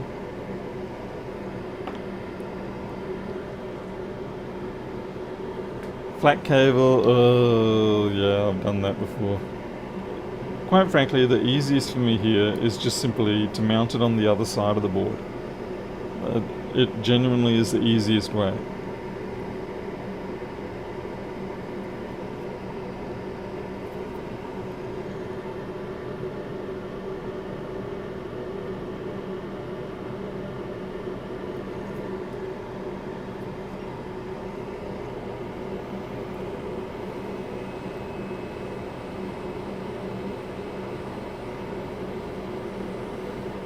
Good on you, mate. Good on you, mate. Bravo. Awesome. You're a legend. No, you're not. You're a wanker.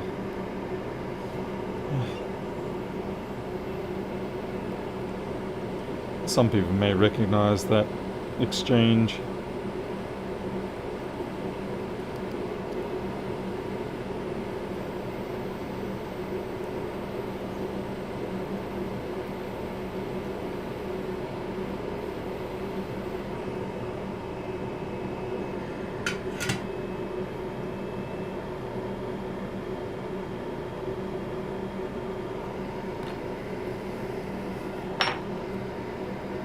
Yeah, that's not yet ready. I'm just going to put it in the cooler for a second.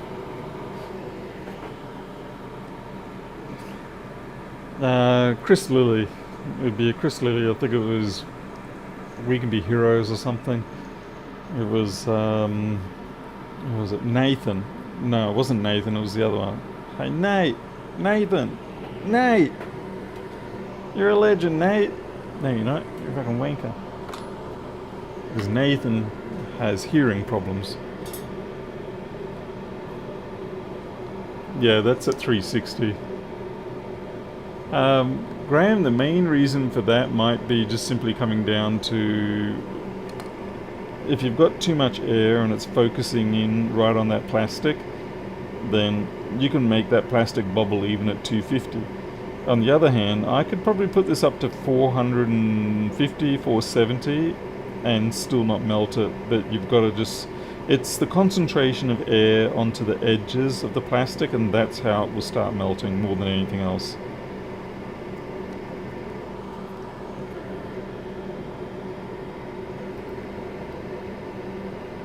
Because you'll notice I've taken off plenty of connectors from MacBook boards and all that, and yeah, you've got a lot of people saying, why don't you do it from the back so that you don't melt the plastic? It's like, well, if you do it carefully from the top, just being mindful of what you're doing, then it works. But yeah, when you attack those plastic edges, the sharp edges, that's when it all melts. But yeah, 360 you should have no problem. 450 if you want to play the game. Okay, I just frickin' connected that with flux. Oh well. Let's find something to plug into it. That's not the motherboard we just fixed. Crikey, mate. I know. We can charge my phone.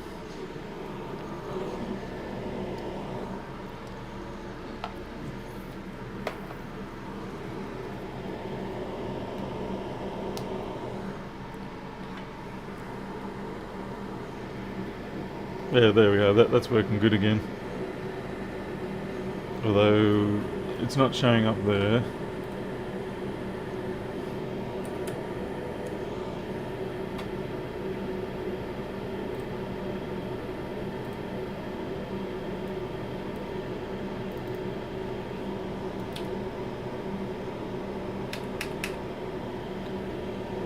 Time to do an X kill.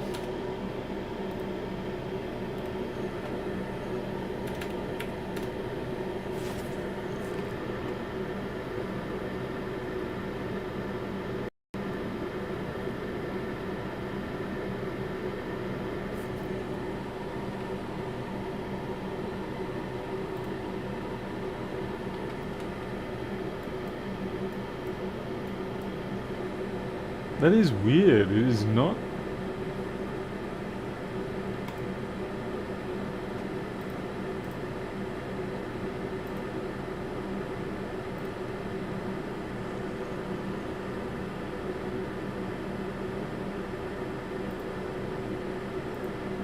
There we go. Anyway, so that's working fine now again with the new connector.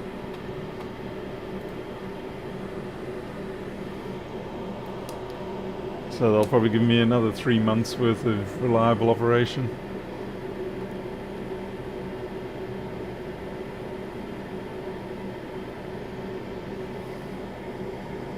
Oh, Mr. G, yeah, that was a squashed. Yeah, we're not going to sing that song, but yeah, slap your elbow, slap your elbow. Yeah, I don't know how Chris Lilly got away with the stuff he did. I guess he just managed to squeeze in at the time. but I see a lot of his stuff has been actively redacted from the various networks.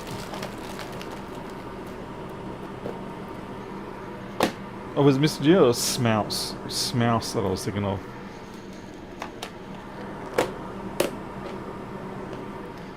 Yeah, let's do a connector just to demonstrate. I mean, why not? Why not? Because Graham really wants to sit around watching me do this. Okay, so this is a 1466. We will deal with 1466s. I'm not going to melt it. I'm going to try my... Well, yeah, okay, we'll go 360 simply with that. And like a common connector you want is, say, this keyboard connector, or actually more commonly these here, they're usually speakers or fans. Having flux around it is a really big help. And so is, why is everything just trashed tonight?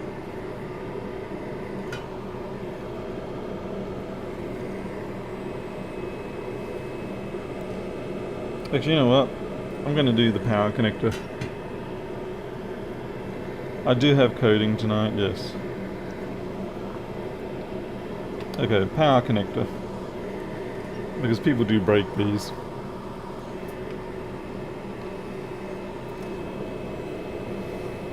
So we're on 360 at the moment. But yeah, definitely patience and just keeping away from letting the hot air hit the edges too much. I am going to need more air though. 60 is probably where I need to go.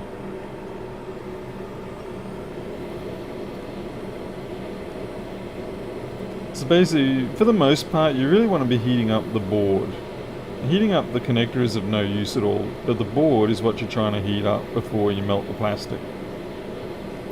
And I'm basically aiming this sort of region with my air. I'm not aiming up here. But it just comes down to a practice and patience. I find patience is the harder thing to get. Because, yeah, if you've got people watching you or something like that, you can very quickly start to, 2 minutes have gone past and you're like, my God, man, this thing's never going to come off. But it will. You just got to have the patience, because realistically, if you can, when you think about it in the reflow oven or the reflow curves, you're not really pushing over 230, maybe 235 in those ovens. So that's what you have to do. You have to get your board up to around that area. And so if your hot air is sitting at 360 or whatever, obviously that's a solid 100 Celsius above that. Understandably, of course, you're going to lose most of that through the travelling of the air.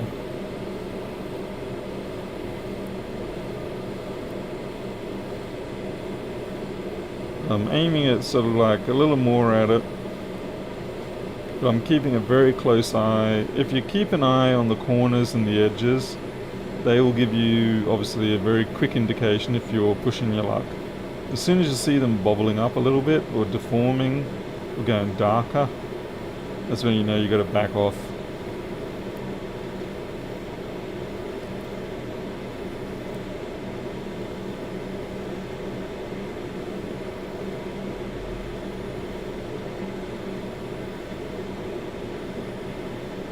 They're starting to get to the point now, I think, where they're about to start flowing now.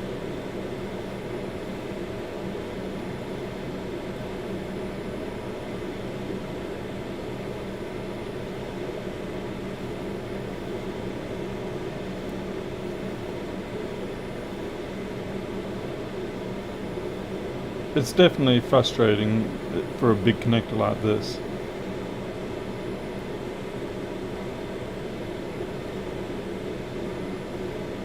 I might need another 10 Celsius or something.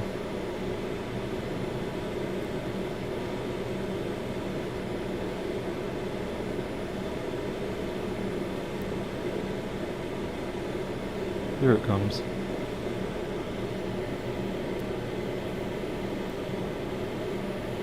As you can see, I'm quite close with the nozzle to the plastic.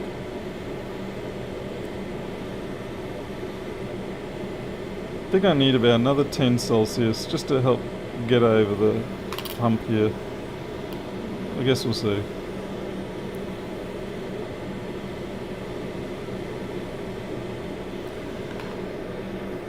Another 10.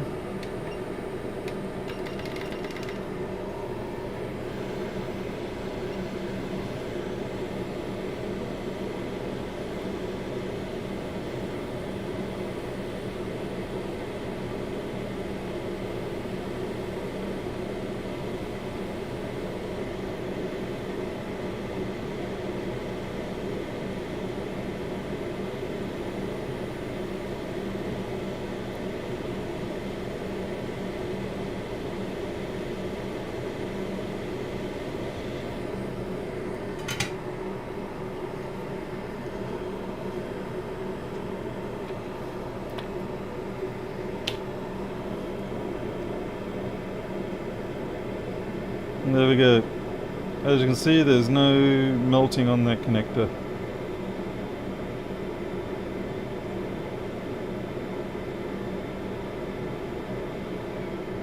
And that's in spite of the fact that we were hitting it with 360. Now, to prove that 360 will indeed melt the plastic, you just have to look at this connector, see? Now, the reason why that one got melted, even though it was further away, is because as I was swinging the air back and forth, the air would then point at that corner. And when it pointed at that corner, that's when it caused the problem. If I was going to take this off, then I would be, trying to stay over it and make sure the airflow doesn't run into any corners like that. Anyway, so there you go. So 360 close up on the big connector, didn't melt it, but angled incorrectly onto the further connector did melt it.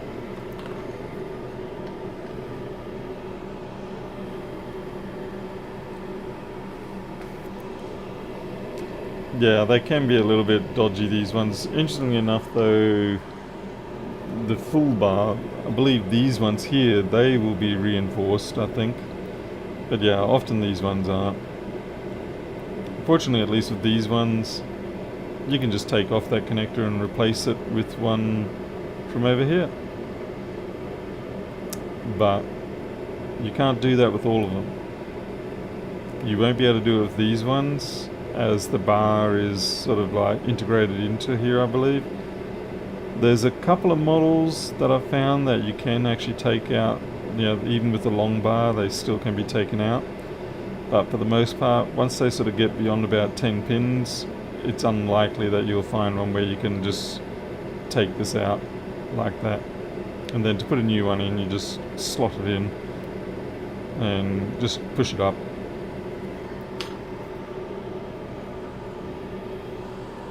Anyway, I am, time for me to scoot. Got some programming to do. Better do that before my brain turns to mush, because otherwise I'll code like a Microsoft programmer. Okay, thanks for watching. Glad we had success tonight. It was a nice end of the week. I'll see you all guys next time. Till then, take care.